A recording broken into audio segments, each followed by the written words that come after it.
Hello and good morning, and a very, very cold morning it is too. It is -4 outside at the minute, and I'm not freaking out about it, which is amazing considering how much I hate the cold. Good news is diesel heater is installed. Details in a video somewhere, no doubt, for the diesel heater installation. John's an absolute diamond, honestly, crawling under the van when it was like 1 degree outside. So yeah, it's definitely better now that that's sorted. I think I'm suffering with the come down of an incredibly manic time. It's kind of gone back to standard stuff, but with my work shifts involved as well. And it's only 12 hours a week, so it's not like it's a massive amount of my time that it's taking up. Obviously still learning on the job as I'm doing it all, but it's yeah, I think a culmination of lots of things is slapping me about the face at the minute. It's fingers in the ears, boys, if you don't hear. I have literally just had the most worst timed I have literally just had the worst visit from ant flu that I've had for a very, very long time, and I think it's just completely wiped me out. I think it's still affecting me now, even though she's packed her bags and gone away.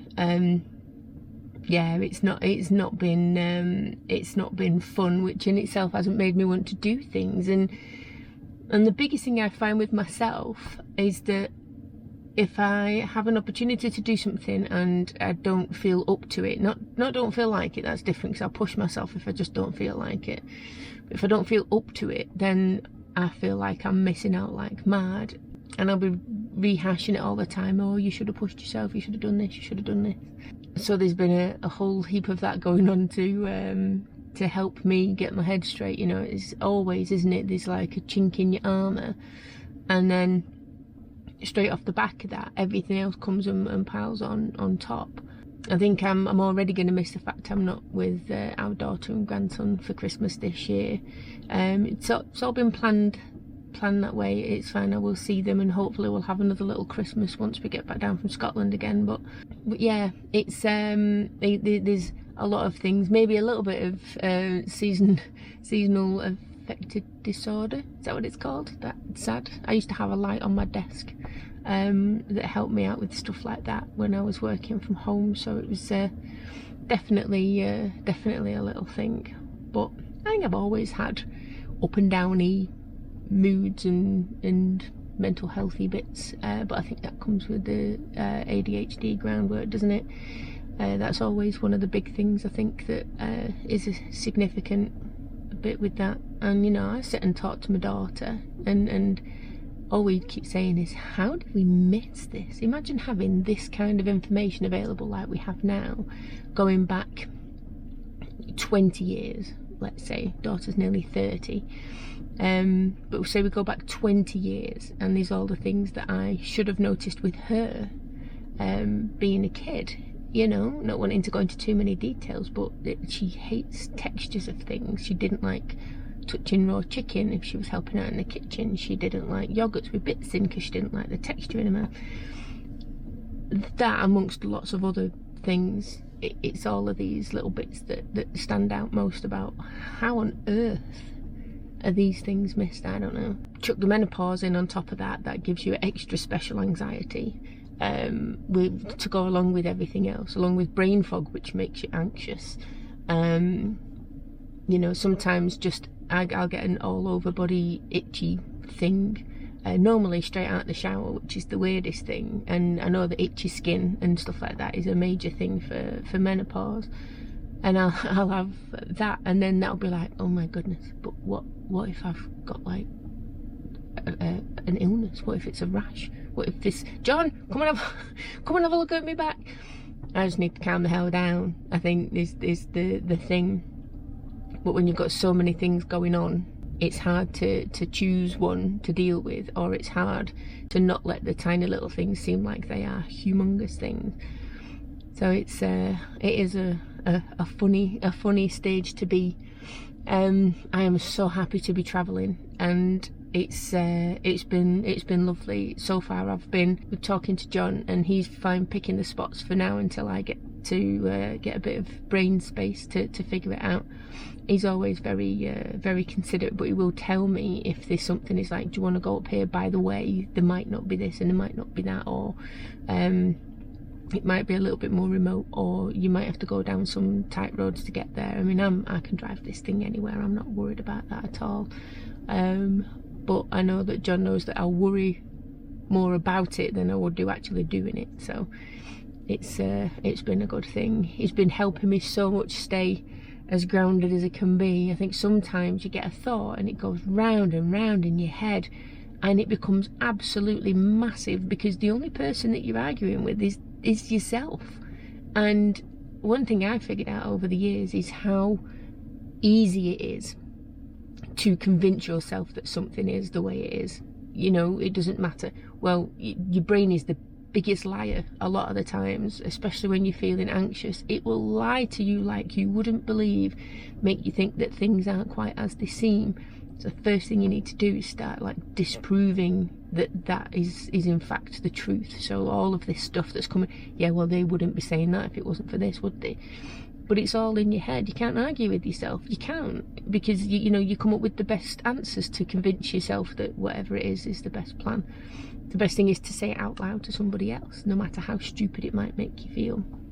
And 99% of the times I say it out loud to Jem. Jem's absolutely lovely with stuff like that, and John, and I got a few special people on the end of a phone, and they'll just be like, don't be daft, man, what are you on about? Or I can see why you're thinking like that, but it's a load of twaddle. So, you know, I think sometimes having that extra bit to help you climb down is always a good thing. And it's funny because I think having conversations with lots of people on Instagram and on here, you figure out that obviously people are so different.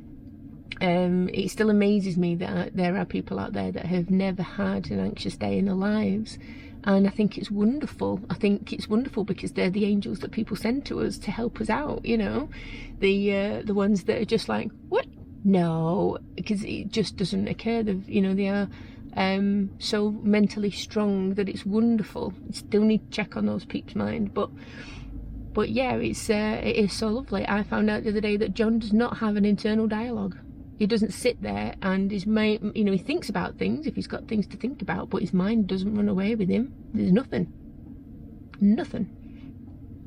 And that's astounding. And now the more times we do that, we're asking people, do you have this? Do you have it where you sit there and your brain just won't shut up? Because now I'm finding that there are loads of people that don't have that. It's astounding. I mean, do you? You know, are you able to just sit and be calm? I can't meditate because I can't turn my brain off enough. I've got to try and find a guided meditation thing. So if anyone's got any hints and tips for that to help me, because as soon as I go, right, okay, I'm just going to relax into it, then no, you're not. Oh, remember that thing you did 10 days ago when you said this? No. So yeah, it's a fun time. Been loving doing the YouTube stuff still. It's kind of weird. I went down to one video a week, just didn't have time for anything else, and I weirdly missed the comments, you know. I do enjoy doing these, and most of these videos are still memories for me for where we're going and what we're doing. In a weird way, it helps me with my accounting as well, because I know where I've been and what mileage I can do, and all these things to help me with my account. So if you are a influencer of any kind, YouTuber or anything like that, look back at your videos. It'll help you sort your accounts out. But the one thing I did when we were doing this positive thought every morning, the other morning, picked up my phone, go check YouTube for all my lovely people that are in there. And it wasn't lovely for the first time in a long time. And I think because it was the first thing I read in the morning, it really made me think, wow, okay. I might have overreacted a little bit, but I think that it was mean.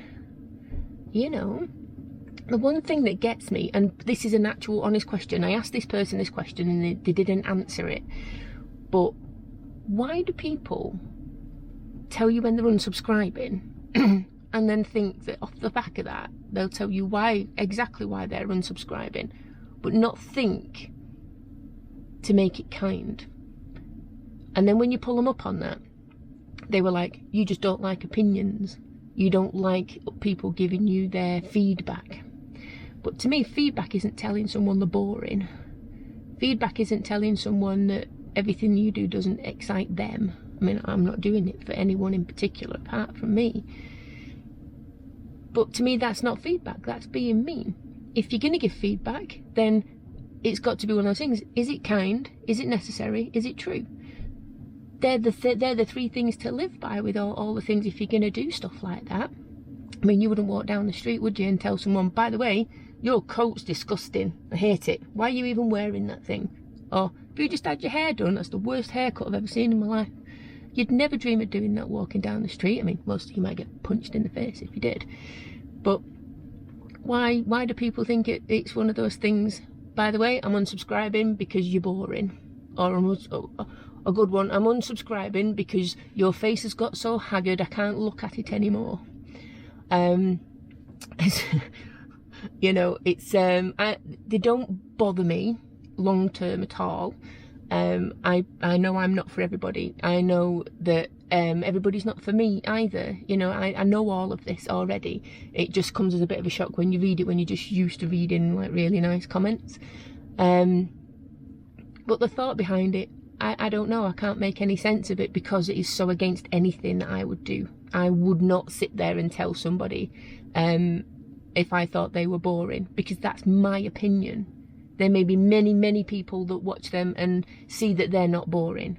It's one person's opinion and it's so relative to that person.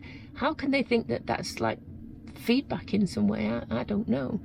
I'm all for free speech. You know, we've had some good conversations going on in my comments before where people have said things that are different to what I believe, and we've had a chat and it's been lovely. I'm open to that kind of thing. But why be mean with it? And I know mean sounds like, you know, playground stuff, doesn't it? It's like, well, he was mean. But I just think it's the simplest way of calling someone out on saying something that is unnecessarily unkind. So, yeah. So I've tried not to let things like that bother me, but it'd be nice to figure out what the thinking is behind all of that. If there is any at all, I don't know. But all it does do really is make me so incredibly grateful for the lovely people that comment. I even have people apologising if they don't watch my video straight away. And I know there's a stats thing. I know John's gone into that, and it is a real thing. Just like YouTube telling you that if you want to get further with your videos, that once you've had, because when you put a video out, it goes like this. And then it's normally subscribers, because they'll get a notification of when it comes out. And then it gets to the top and then it starts going back down again. As soon as it hits that pinnacle there, YouTube advise you to change your thumbnail and change your title, because you've got your subscribers here that know you, so you put a thumbnail with your face on it, that's fine. Anything after that is normally people who don't subscribe or don't know you that gets pushed out to other things. So you don't need to have your face in it. It could be something more interesting, the van and where it is, something that tells a bit more of a story about the video and what you're doing. So this is the kind of stuff we're fed to try and make the most of it, but it's the kind of thing that people call us out on and say, by the way, you're trying to trick us. There's no trickery. There's no trickery involved. It's YouTube telling us this is how you will get the most for your videos. And you know what? It's nice getting lots of views on your videos. It is really nice. It's hard work, you know. It's good to get that feedback from what you're doing is working from a statistical point of view. But yeah, well, I still love YouTube. I still love making the videos. I know I'm still trying to work on it. My channel's not growing as fast as loads of other people, but I've just stuck with the way that I'm doing it. You know, I've got John helping me with editing things to try and make things a bit simpler. And you know, at some point I'll stop waffling, but you know, you're getting another waffling video. So, yeah. So let's have a bit of a thing in the comments. And I've already asked you a couple of questions anyway, and please feel free to pause and answer and whatever you're going along. But what unreasonable things miff you? What you got that is just, it's unreasonable, you know, people chewing loudly, people that always park next to you in the supermarket if you're going somewhere, all of this stuff. What unreasonable things do you find really bother you when you know they shouldn't? And come on, try and make me feel a little bit better, because I feel I'm a bit down in the dumps with all of this. I can't be the only person who finds weird things that bother them in some way. I mean, semantics is still a big thing for me. It really is, but I'll get over that one of these days, no doubt. But yeah, let us know. And I'm going to leave this here. I think I've waffled on enough. So take care, guys. Take care in this cold. It's going to get colder, but now, you know, at least I've got heating. So yeah, I'll catch you on the next video. Love y'all.